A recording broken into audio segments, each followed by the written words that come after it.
Billahi robba wa bil islami dina wa bi muhammadin nabiyya wa rasula rabbi zidni ilma warzuqni fahma rabbi shrah sadri wa yassir li amri wahlul 'uqdatam min lisani yafqahu qawli. Alhamdulillah, pada kesempatan hari ini Bapak dan Ibu, hari pertama setelah tanggal 17 Agustus 2025, tepatnya tanggal 18. Hari ini kita masih dalam suasana kemerdekaan negara Republik Indonesia yang ke-80. Insya Allah negara kita akan selalu menjadi negara yang menuju baldatun thayyibatun wa rabbun ghafur, dan insya Allah nanti kita akan mendapatkan itu ya. Walaupun entah dengan pemimpin yang siapa gitu ya, itu insya Allah kita akan bisa mendapatkannya. Karena tidak boleh kita berputus asa terhadap rahmat Allah, tidak boleh kita berputus asa terhadap apa yang nantinya sudah akan ditakdirkan Allah. Episode demi episode akan kita jalankan. Bapak dan Ibu yang dirahmati oleh Allah Subhanahu wa taala, agak miris memang kalau kita melihat kemerdekaan kita kemarin di istana dalam beberapa tahun sekarang ini selalu diiringi dengan joget menjoget ya.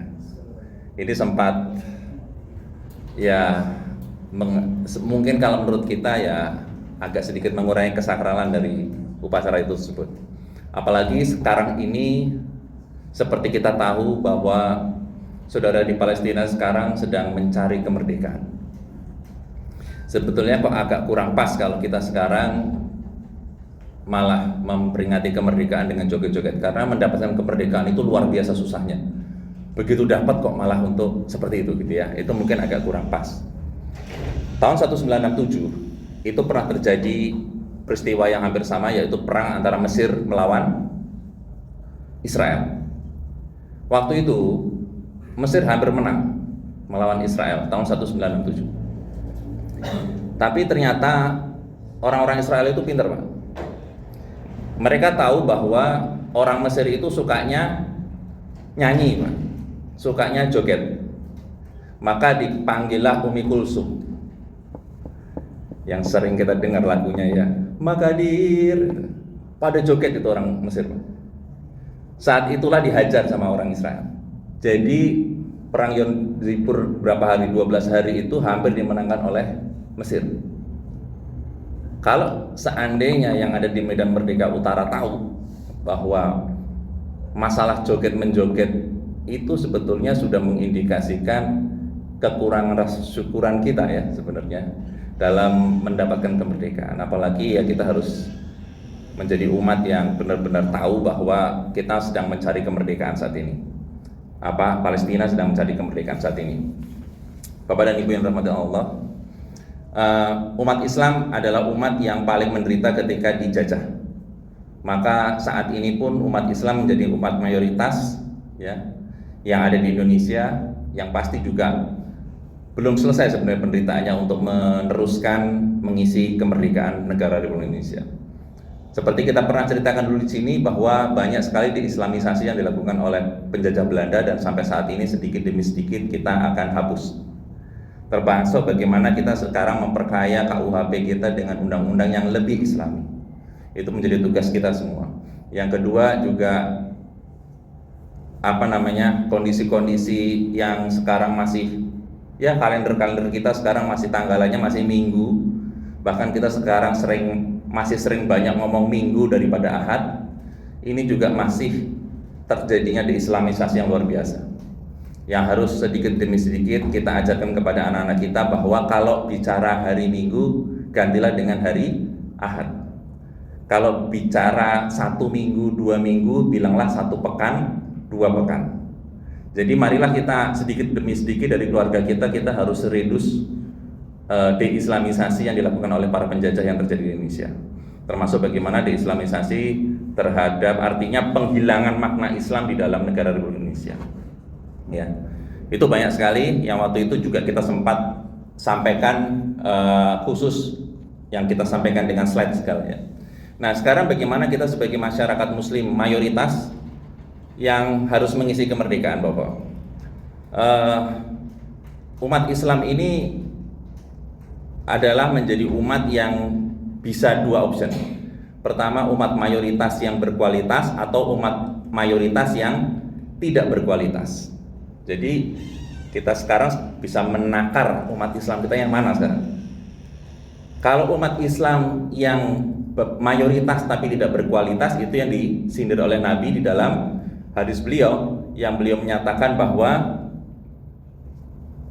engkau itu banyak tapi seperti buih di lautan, artinya centang perenang. Itulah mayoritas yang nggak berkualitas. Nah, apakah umat Islam di Indonesia sekarang ini umat Islam yang mayoritas berkualitas atau umat Islam yang mayoritas tapi tidak berkualitas? Kita lihat saja dari pendapatan dan penguasaan aset negara, aset kekayaan bangsa ini. Siapa yang paling banyak untuk mendapatkan aset-aset ini? Yang menguasai aset-aset negara ini berapa? Ternyata hanya 3-5% saja. Dan itu rata-rata hampir semuanya bukan umat Islam. Ini berarti bisa dikatakan dalam tanda petik kita ini mayoritas yang kurang berkualitas. Karena kita nggak bisa, mestinya umat Islam ini ya umat yang bisa menguasai Indonesia. Tapi kenapa kita banyak malah tidak menguasai? Mari kita sedikit demi sedikit kita coba pecah-pecah kenapa kok kita itu kurang berkualitas. Jadi ciri kenapa kok kita itu kurang memiliki giroh keislaman, itu adalah karena kita terlalu hubbu dunia, terlalu cinta kepada dunia.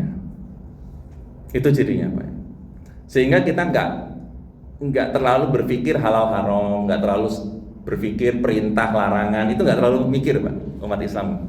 Padahal kalau itu kita mikir, itu umat Islam ini menjadi umat yang luar biasa. Contoh, Pak, ya, kita disuruh memboikot produk. Berapa persen dari kita yang sudah istilahnya istiqomah untuk melakukan boikot terhadap produk? Ya, sekarang kita lihat aja, kalau ada acara-acara di kantor kita, semua yang berkoalisi dengan Israel itu sudah diharamkan oleh MUI. Dan Al-Maidah ayat 2 pun juga sudah mengharamkan, Pak, ya. Janganlah engkau bertolong-tolongan dalam keburukan. Dan itu sudah dipastikan, Allah sudah bilang inna azabil sadid. Azab Allah itu sangat berat. Ketika kita beli produk-produk seperti itu berarti sudah menentang sesuatu yang diminta oleh Allah di Al-Maidah ayat 2. Bahkan Majelis Ulama Indonesia pun sudah menyampaikan kayak gitu. Makanya lebih baik, Pak, lapar daripada harus makan gitu. Karena kita kan umat yang sudah biasa puasa.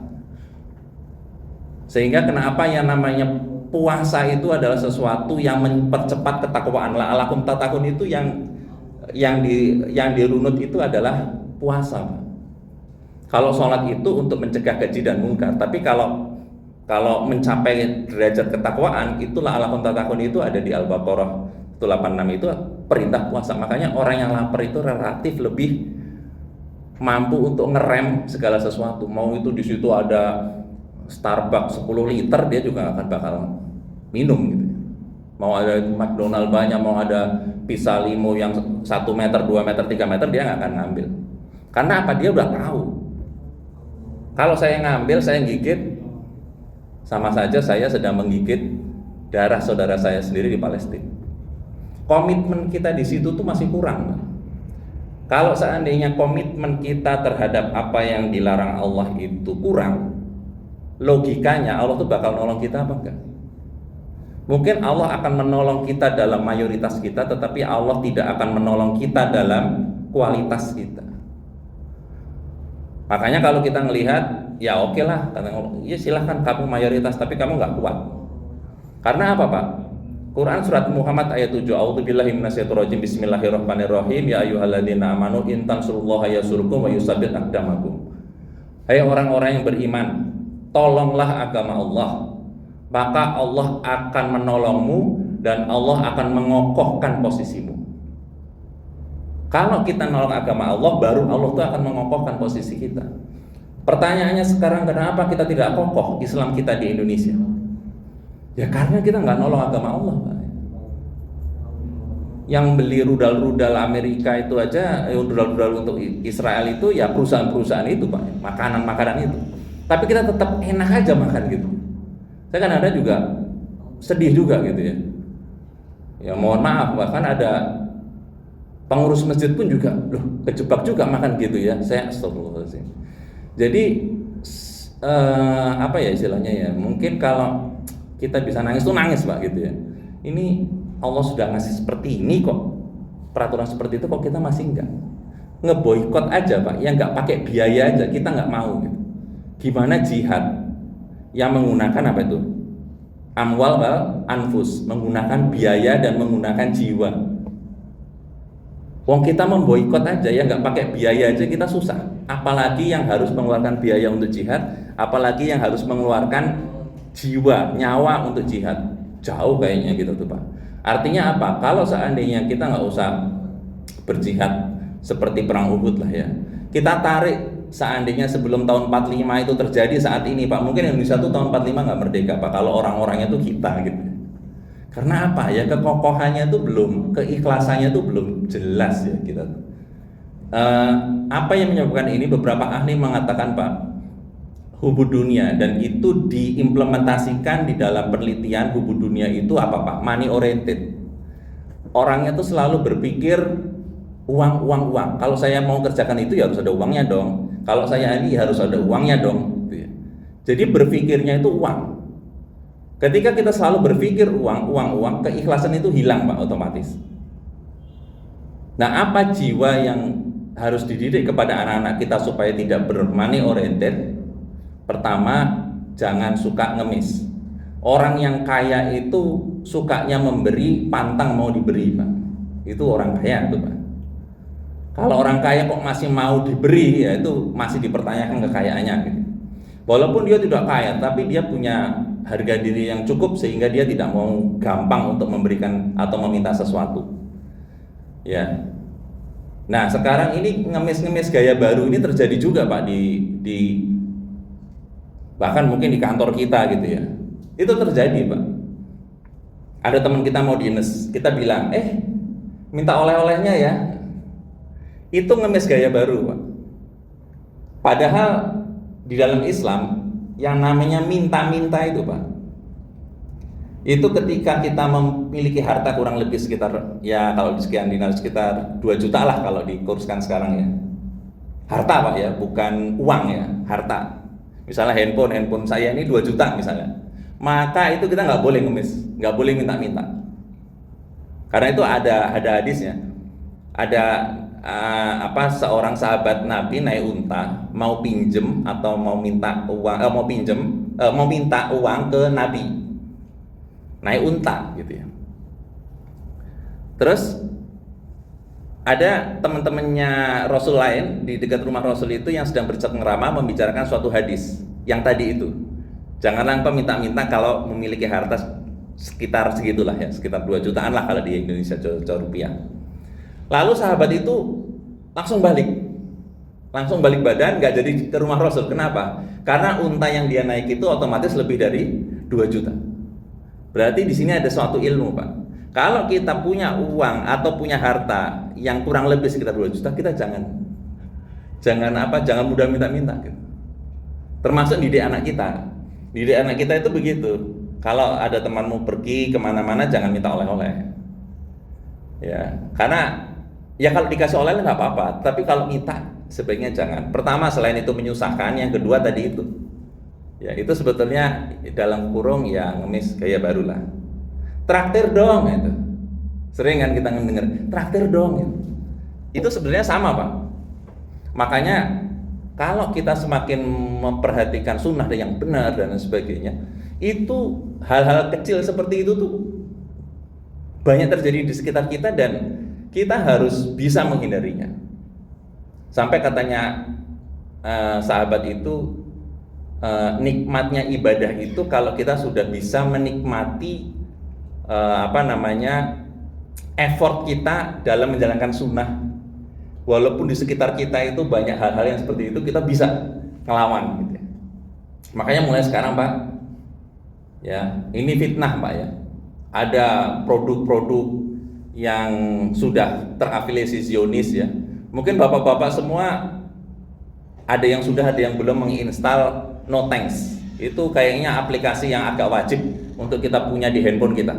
Karena aplikasi itulah nanti yang akan bisa melihat barcode yang ada di situ itu terafiliasi apa tidak oleh Zionis, ya.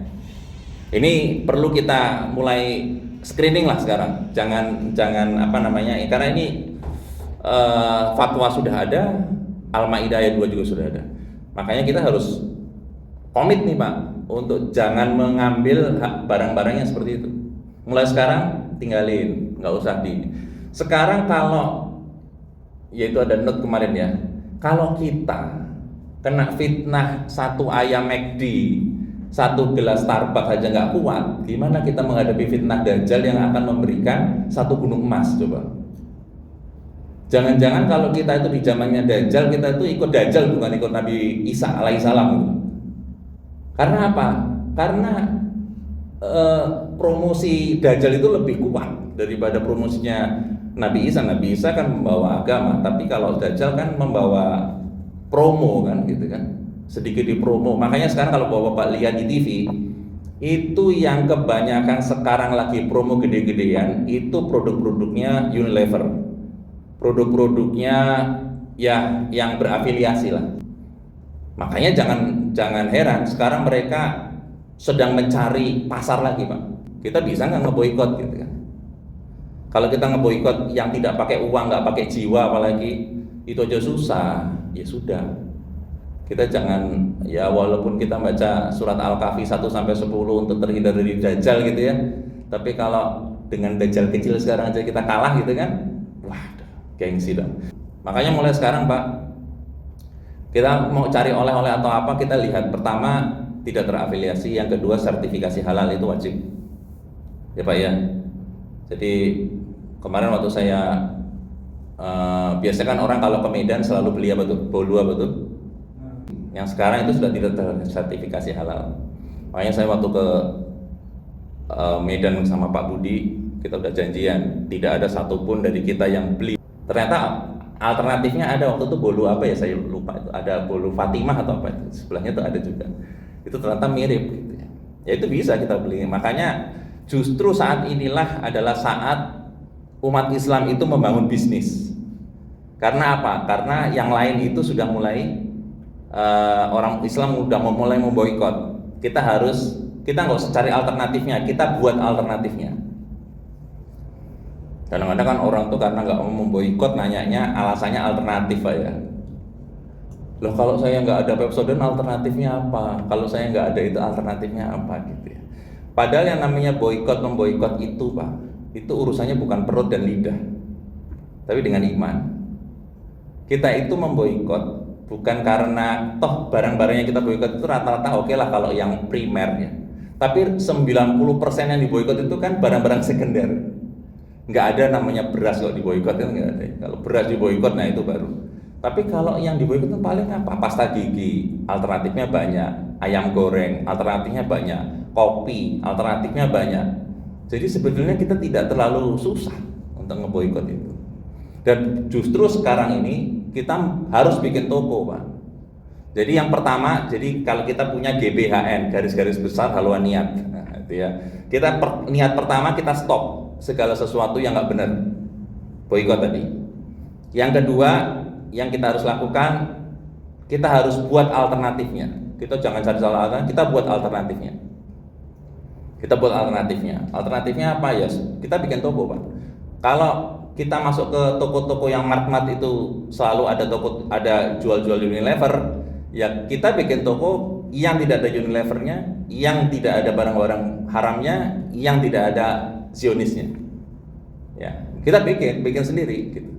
Nanti baru yang ketiga, yang terakhir, kita setelah boikot, bikin toko, baru kita bikin industrinya. Caranya gimana supaya bisa cepat? Caranya kita harus bareng Pak, jamaah. Jangan kita sendiri. Kalau kita sendiri berat. Untuk ngeboikot aja yang nggak pakai dana, itu aja kita kadang-kadang berat. Apalagi kita mau bikin toko. Kalau kita cuma sendiri berat. Maka kita harus berjamaah. Ya, 7 naga, 9 naga itu aja mereka berjamaah loh Pak bikinnya. Apalagi kita. Cuma kan masalahnya sekarang ini Pak, Indonesia ini pengusaha non muslim itu bisa pakai riba. Tapi kan kita susah mau pakai riba, ya kan? Makanya benar namanya riba itu memang menghancurkan umat Islam itu benar, Pak. Kita sendiri sih yang nggak mau nolak ya. Makanya setelah kita boikot, kita bikin tokonya, Pak.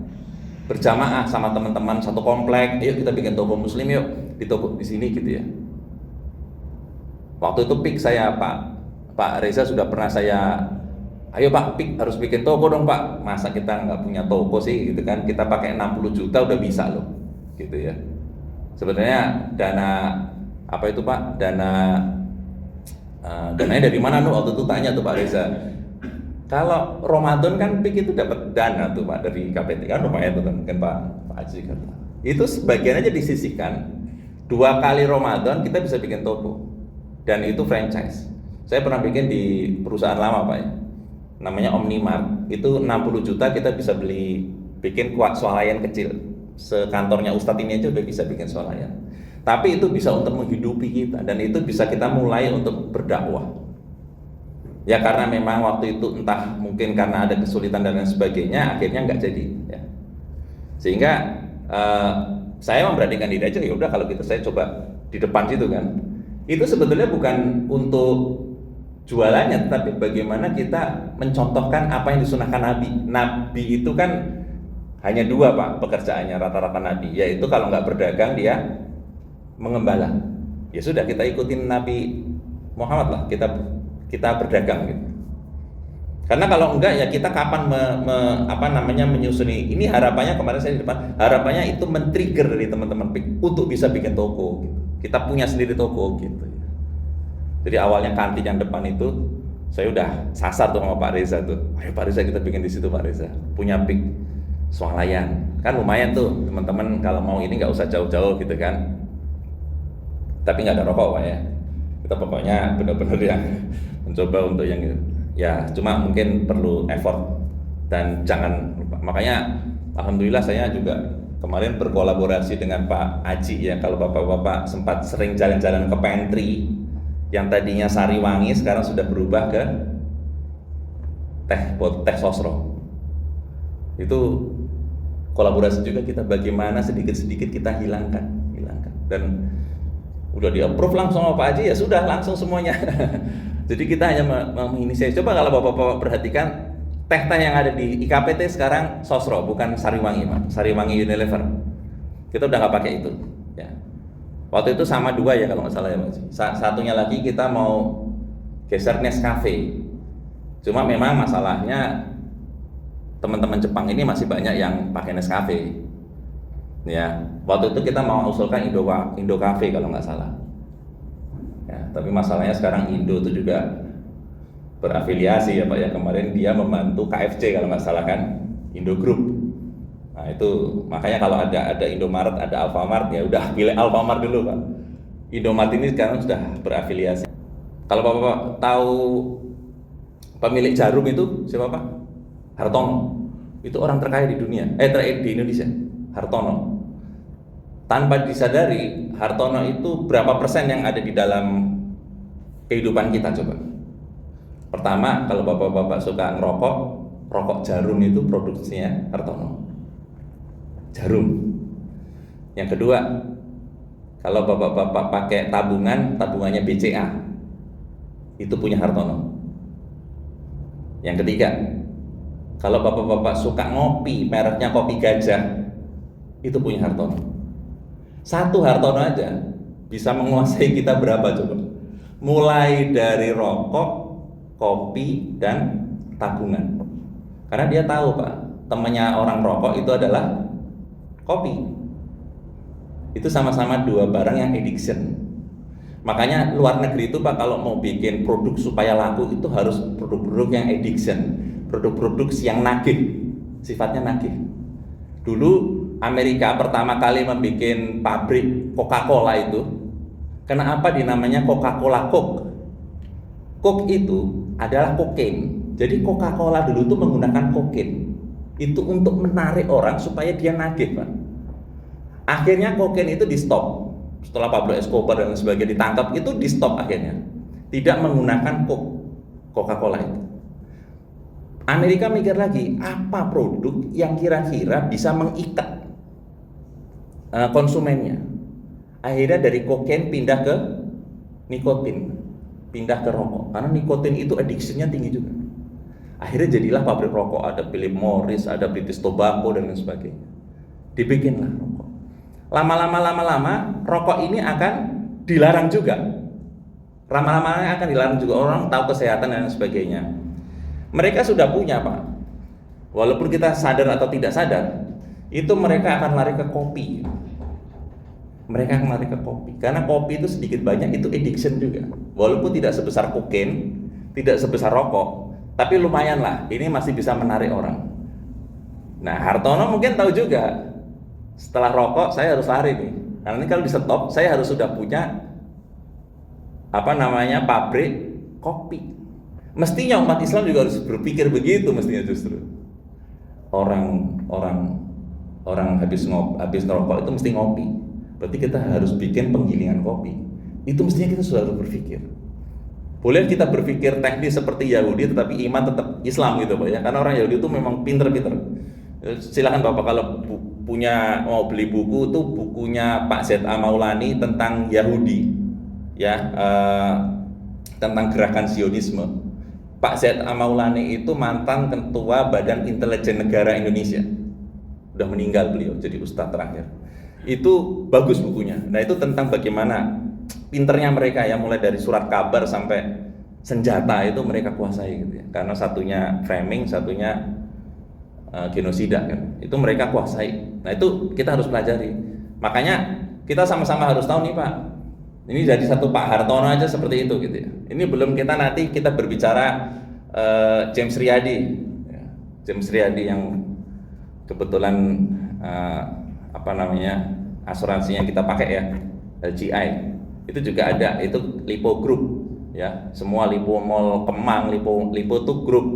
Kemudian OVO itu juga punya dia semua. Kemudian SCTV itu punya dia semua. Siloam Hospital itu punya dia semua. Ya, makanya ini kan itu baru 2 Pak ya dari 9 naga Pak ya.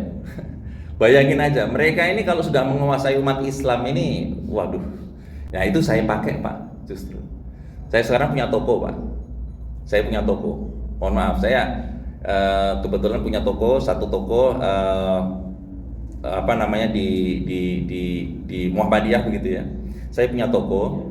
Saya udah bikin toko, langsung saya hubungi ke pimpinan daerah Depok ya, pimpinan Depok.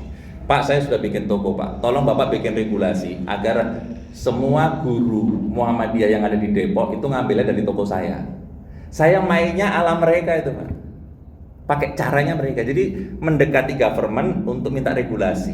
Karena apa? Kan saya sudah berjuang. Kalau enggak toko saya mati nih Pak. Gitu. Bapak juga kan yang rugi kan, kita sudah sama-sama punya toko kok enggak di. Akhirnya mau dikeluarkan regulasi. Regulasi untuk apa? Untuk guru setiap bulan itu beli beras saja Pak. Beras di tempat kita sembako lah ya. Itu sekitar 100.000 per bulan. Jadi dari gajinya dipotong. Tapi selama ini memang sudah ada. Cuma selama ini tidak dalam bentuk paket gitu, tapi dikasih langsung.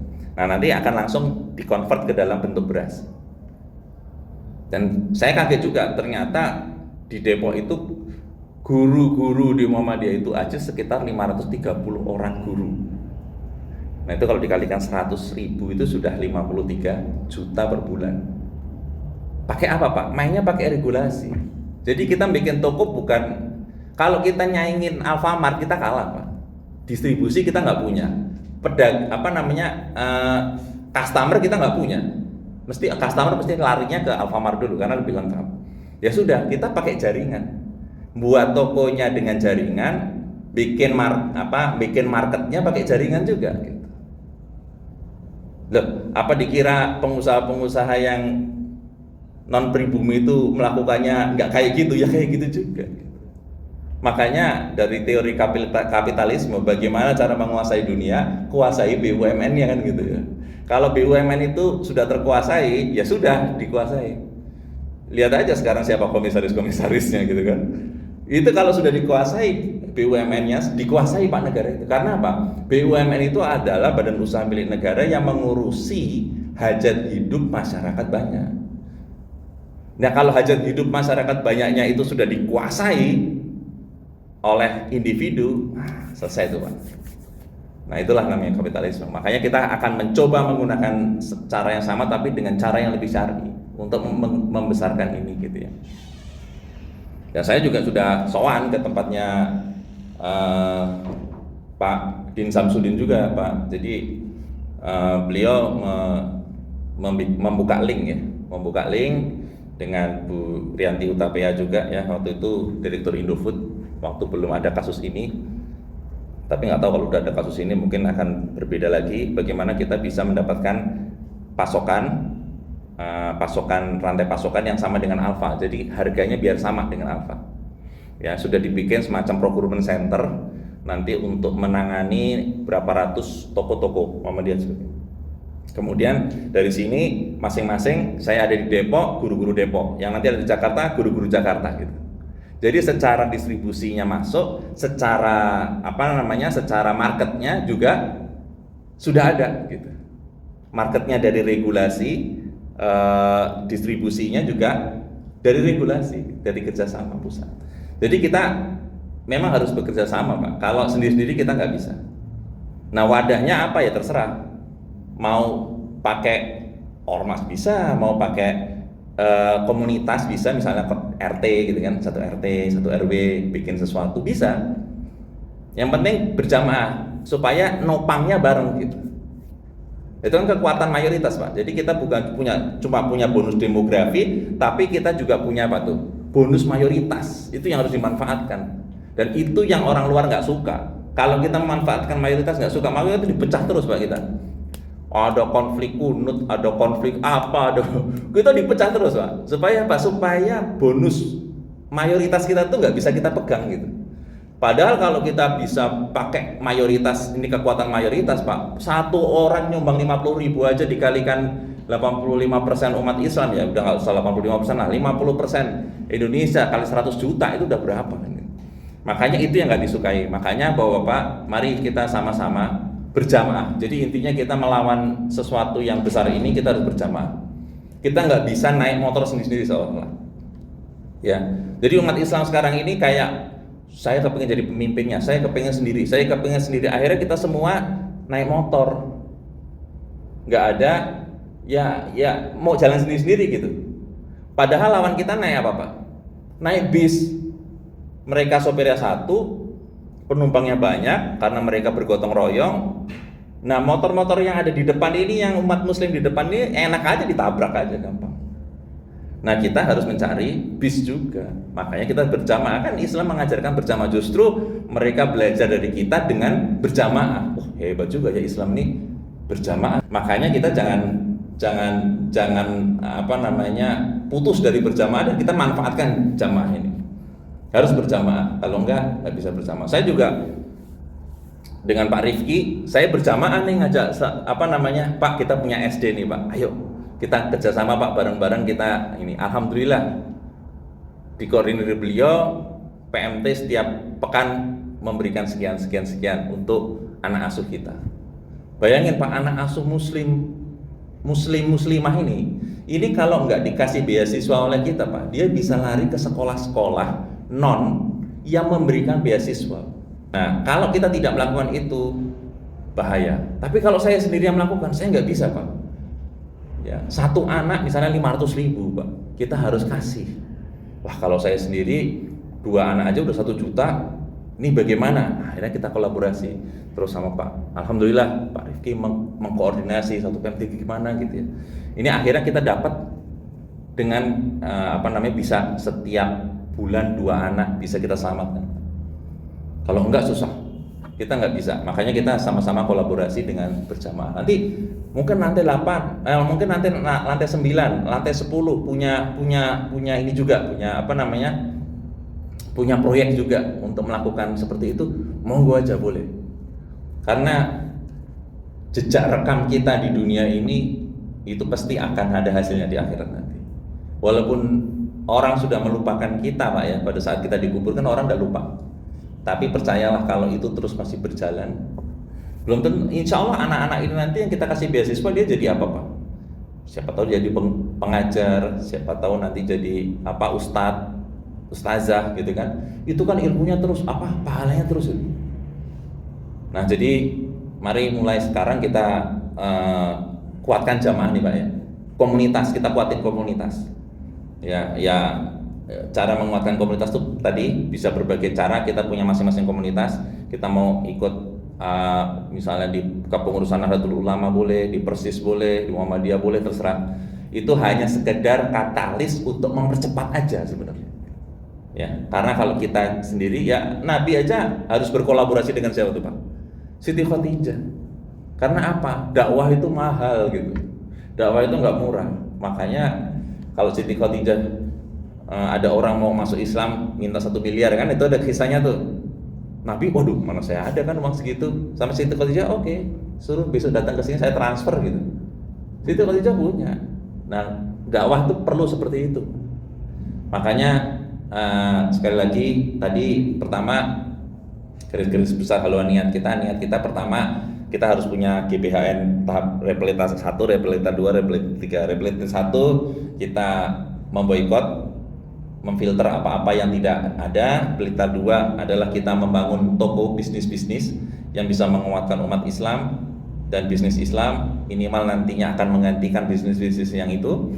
Yang ketiga baru nanti kita bikin industrinya ya. Walaupun bikin industri ini harus berjamaah ya. Kalau Muhammadiyah sendiri sudah punya Pak, yang semuanya pakai mumu itu kan rata-rata Muhammadiyah ya. Ada AC-mu, ada IT-mu, IC-mu tuh bikin AC gitu ya. IT-mu bikin AC, Lezatmu kemarin membuat mie, Lezat itu sudah menguasai industrinya gitu. Industri dan distribusi. Tapi kalau kita paling enggak ya sampai step 2 lah paling enggak. Jadi setelah memboikot kemudian kita bikin bisnis, bikin toko, bikin sesuatu yang bisa menguatkan. Kalau punya masjid, bikin masjidnya punya amal usaha.